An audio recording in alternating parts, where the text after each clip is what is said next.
ငါရှောက်မဲ့လန့်ဘလောက်ပဲခက်ခဲပါစေစိန်ခေါ်ရဲတယ်ရောက်အောင်တော့ပြလာခဲ့စမ်းခက်ခဲတဲ့အားလုံးကငါကောင်းပေါ်ထားတယ်လာခဲ့စမ်းဒုက္ခတွေမျိုးစုံကငါရှင်းကောထားတယ်လာခဲ့စမ်းရှုံးတွေကိုအန်တူပြီးတော့အောင်မြင်မှုတွေရယူဖို့အတွက်လက်မလျှော့ဘူးမြင်နေရတဲ့ပိုင်းတိုင်းငါစီကိုရင်းနဲ့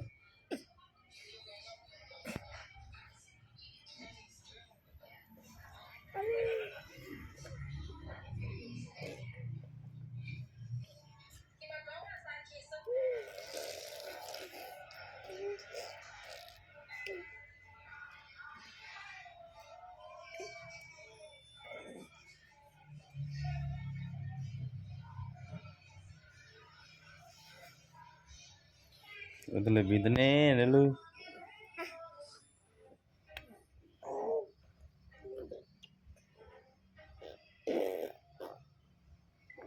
ဒီကပ်ပြန်ဒီကပ်